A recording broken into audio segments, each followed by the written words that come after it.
Welcome to press news. Keesugonda మండలం కోటగండిలోని BJP Warangal జిల్లా పార్టీ కార్యాలయంలో బీజేపీ పార్టీ ఆధ్వర్యంలో పత్రికా విలేకరుల సమావేశం నిర్వహించడం జరిగింది. ఈ సమావేశంలో బీజేపీ నాయకులు మాట్లాడుతూ హిందువులు అత్యంత పరమ పవిత్రంగా కొలిచే రాజన్న కోడెలను గోశాల పేరుతో అక్రమంగా కబేలాలను తరలిస్తున్న కాంగ్రెస్ నాయకుడు దేవాదాయ శాఖ మంత్రి కొండ సురేఖ అనుచరుడు రాంబాబు ఈ పాపంలో పాలు పంచుకున్న మండల ముఖ్య కాంగ్రెస్ నాయకులపై చట్టపరంగా కఠిన చర్యలు తీసుకొని యావత్ హిందూ సమాజానికి మంత్రి బహిరంగంగా క్షమాపణలు చెప్పాలని, అలాగే కేసును నీరుగార్చకుండా జ్యుడిషియల్ ఎంక్వైరీ వేసి దోషులను శిక్షించాలని బీజేపీ రాష్ట్ర నాయకులు పరకాల నియోజకవర్గం కాంటెస్టెడ్ ఎమ్మెల్యే డాక్టర్ పగడాల కాళీప్రసాద్, రాష్ట్ర కార్యవర్గ సభ్యులు డాక్టర్ పెసరు విజయ్ చందర్ రెడ్డి డిమాండ్ చేశారు. ఈ కార్యక్రమంలో రాష్ట్ర కార్యవర్గ సభ్యులు గుజ్జు సత్యనారాయణ, జిల్లా కార్యదర్శి కూతురు రాజు, అసెంబ్లీ కన్వీనర్ ముల్కా ప్రసాద్, మండల అధ్యక్షులు జాన్ విక్రమ్, మండల ప్రధాన కార్యదర్శి కొంగర రవికుమార్, ఎడకుల రాజిరెడ్డి, కత్తి వెంకన్న, కోట శివ, బీజేవైఎం మండల అధ్యక్షుడు అడువల అఖిల్, జల్లెల శివ, గట్టుమీది బాలరాజు, మాడిశెట్టి రాము, కండికొండ ప్రదీప్, అల్లం కేదరి, ఆకుల వెంకన్న, మండల నాయకులు, కార్యకర్తలు తదితరులు పాల్గొన్నారు. కాంగ్రెస్ ప్రభుత్వం హిందూ మతం మీద దాడి చేస్తాం, హిందూ ధర్మం మీద దాడి చేస్తాం. దాంట్లో భాగమే ఈరోజు వెలికిలోకి వచ్చినటువంటి ఈ యొక్క కుంభకోణం. దీన్ని ఒక కుంభకోణంగా వర్ణించవచ్చు. మనం ఒక మినీ కుంభకోణమా పెద్ద కుంభకోణమా దాంట్లో పూర్తి వివరాలు మన ఎంక్వైరీ తర్వాతనే పూర్తి ఎంక్వైరీ. ఈ పోలీస్ వర్గాలు కూడా ఇప్పటి వరకు తూతూ మాత్రంగా పైన ఎంక్వైరీ చేస్తున్నారు, దాని రూట్ కాజ్లకు వెళ్ళట్లేదు. మనకు తెలుసు, ఈ రూల్స్ అన్ని తెలుసు. ప్రతి రైతుకు 2 కోడెల కన్నా ఎక్కువ ఇవ్వదు. తీసుకున్నటువంటి వ్యక్తికి ఏమేమి యొక్క సౌకర్యాలు ఉన్నాయి, వీళ్ళని ఈ కోడెలను కనుక తీసుకొచ్చి వాళ్ళు పెంచే పోషణ ఉన్నదా, దానికి ఉన్నటువంటి కొన్ని స్పెసిఫికేషన్స్ అంటారు, మార్గదర్శకాలు, అవి పాటించినా లేదా అవన్నీ చూడాల్సినటువంటి బాధ్యత అధికారులు. ఎవరికి? దేవాదాయ శాఖ అధికారులు. మరి దీంట్లో అసలు క్లైమాక్స్ ఏంటంటే, మరి ఇన్ని 60 కోడెలు ఈ మాదాసి రాంబాబు, ఈ శ్యాము, ఇంకో మందస్వామి, ఈ ముగ్గురు ఏదైతే ఏర్పాటు చేసినటువంటి ఆ గట్టు కింద పెళ్లి మనగొండ శివారులో గీసుగొండ మండలం పరకాల నియోజకవర్గంలో ఏదైతే రాజరాజేశ్వరి సొసైటీ ఏర్పాటు చేసి ఆ గోశాలను నడిపిస్తున్నట్టు బహానా మీద ఈ 60 కోడలను తీసుకొచ్చారు. మరి ఎట్లా 60 కోడలను ఒక రైతుకు 2 కోడల కన్నా ఎక్కువ ఇవ్వదు కదా, మరి 60 కోడలు ఎట్లా వచ్చినాయి అని దాంట్లో మూలాలకు వెళ్ళేది ఉంటే మా విశ్వ హిందూ పరిషత్, బజరంగ దళ కార్యకర్తల యొక్క కంప్లైంట్, భారతీయ జనతా పార్టీ మద్దతుతోని ఈరోజు విచారణకు మేము కంప్లైంట్ ఇస్తే దానికి తెలిసిన విషయాలు ఏంటంటే దాంట్లో మంత్రి గారి హస్తం ఉన్నది. దేవాదాయ శాఖ మంత్రి కొండ సురేఖ గారి యొక్క స్వదస్తూరితోనే రికమెండ్ చేస్తేనే అన్ని కోడలు ఇచ్చడం జరిగింది. అదే పత్రికా విలేకరులు ఆ ఈవోని అడిగితే నీళ్ళు నవ్వేలేదని మీ పత్రికలనే చూసినాం. దీనికి ఇంకా కవరప్ ఏంటంటే, మంత్రి గారు మన ప్రెస్ మీట్లో మా మీద, మా ప్రభుత్వం మీద బురద జల్లడానికి ఇది ఆరోపిస్తున్నారు, దీంట్లో ఎలాంటి వాస్తవం లేదు అని.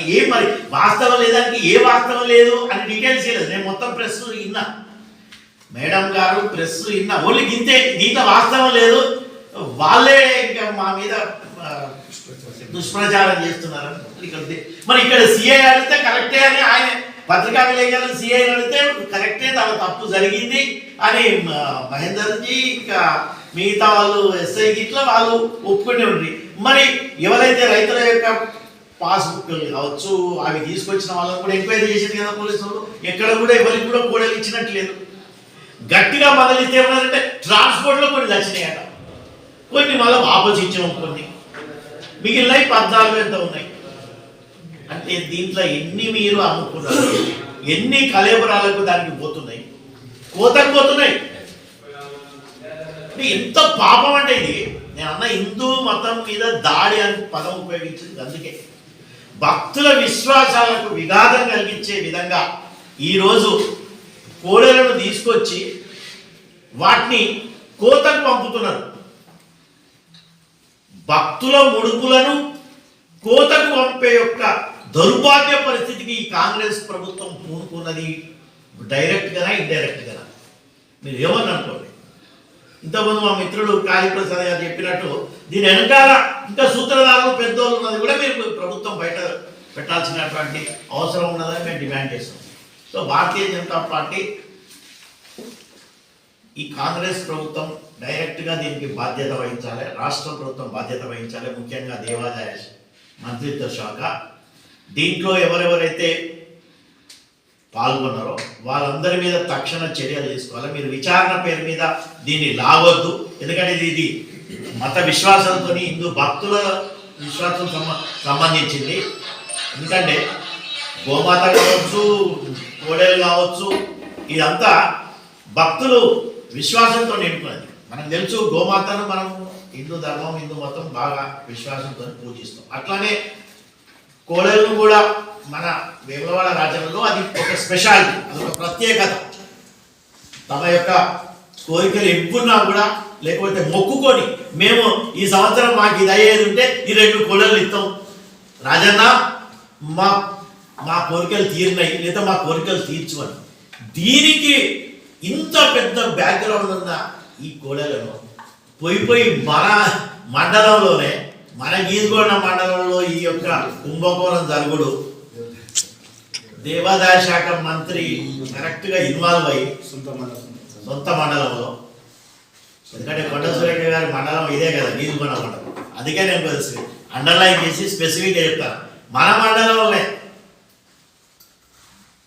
మరి ఆమె ఊహించి తెప్పించిందా లేకపోతే సరే మంత్రి గారికి ఇది తెలియదు వాళ్ళు తీసుకొచ్చి కోత పంపుతారంటే మరి మన బాధ్యత ఉంటుంది కదా.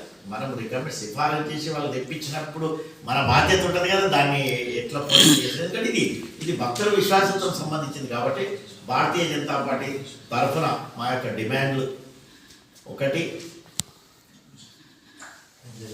అనుకోకుండా మా కార్యకర్తలు అది ఏంది ఈ వ్యక్తికి 60 లేఖలు రావడం అనుకున్నప్పుడు కొన్ని రోజుల తర్వాత మాయం కావడం స్టార్ట్ అయింది. వాటిని అమ్మి ఆయన ఎన్క్యాష్ చేసుకున్నారు. ఇది మెజారిటీ హిందూ మతానికి సంబంధించిన విషయం. ఇది ప్రజలతో లేఖలను ఎవరిస్తారు, రాజరాజ దేవాలయాలు ఎవరిస్తారు లేఖలు, మరి దేవుని కోరికలు మొక్కులు తీర్చోవడానికి మనం ఒక ప్రేమగా దేవుని నమ్మకంగా ఇచ్చే లేఖలను మీరు అన్యాయంగా అన్యమతస్తులకు ఇచ్చి వాటి కలేబరాలు పంపుతున్న విషయము మీకు తెలియదా? ఈ రాష్ట్ర ప్రభుత్వానికి కానీ ఈ లోకల్ ఎమ్మెల్యేకి అనుకోండి, ఈ రాష్ట్ర దేవాదాయ శాఖ మంత్రి అనుకోండి. దీనిపైన మేము మా కార్యకర్తలు బజరంగ దళం అనుకోండి విషయం కాంప్లైంట్ చేయడం జరిగింది.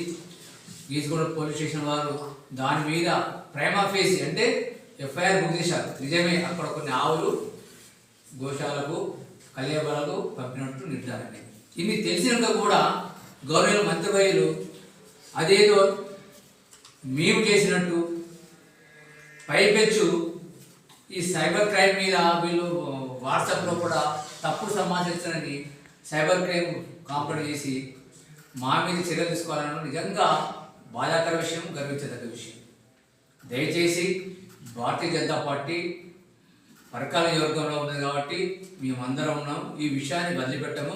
ఎందుకంటే మెజారిటీ ప్రజల మనోభావాలు గాయపడ్డాయి. ఇప్పుడు దీనికి ప్రతి ఒక్కరూ కాంగ్రెస్ గవర్నమెంట్ రేవంత్ రెడ్డి గారి కాడ నుంచి మంత్రివర్యులు ఎమ్మెల్యే గారు కూడా బాధ్యత వహించాలని కోరుకుంటున్నారు. ఇట్లా ఈ దందా మనకు తెలిసింది రాష్ట్రంలో ఇప్పుడు ఎంత దందా జరుగుతుందో మాకు అర్థం కావడం లేదు.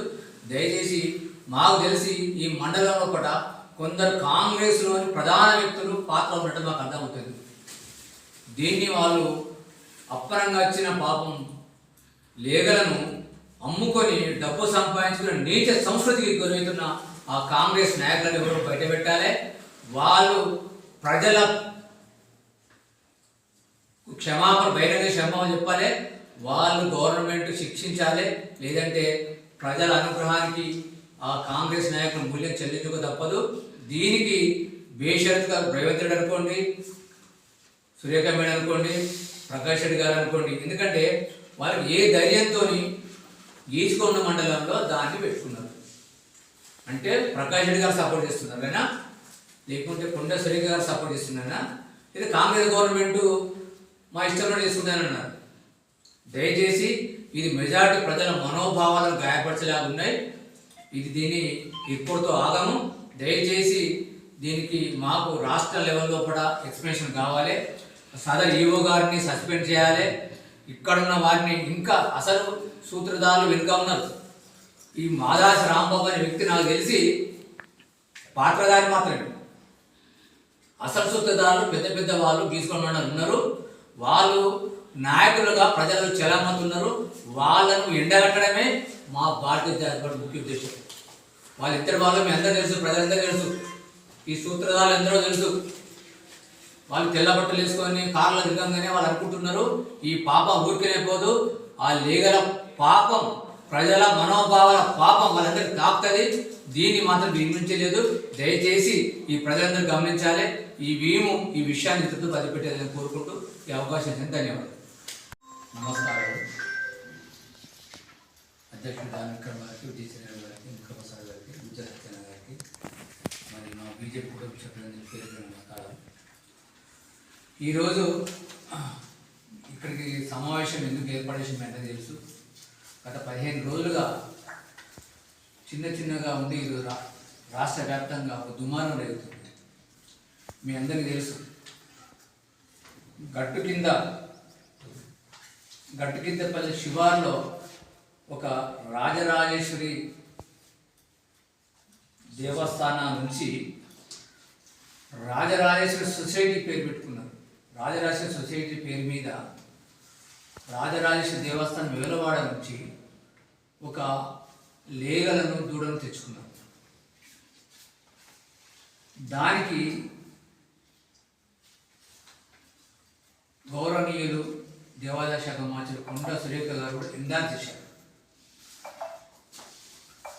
ఇప్పుడున్న సిస్టమ్ ప్రకారము నేను తెలుసుకున్న విషయం ఏంటంటే రాజరాజేశ్వరి దేవాలయంలో కూడా గేదెలు కానీ లేగలు కానీ ఎక్కువైనప్పుడు వాటి పోషణ నిమిత్తము వాటిని ప్రేమించే వ్యక్తులు, వాటిని సాదుకుంటానే వ్యక్తులకు ఒక రైతుకు 2 చొప్పున ఇవ్వాలని నిర్ణయించింది. దానికి అనుగుణంగా ఆ రైతు నిర్ధారణ చేసుకొని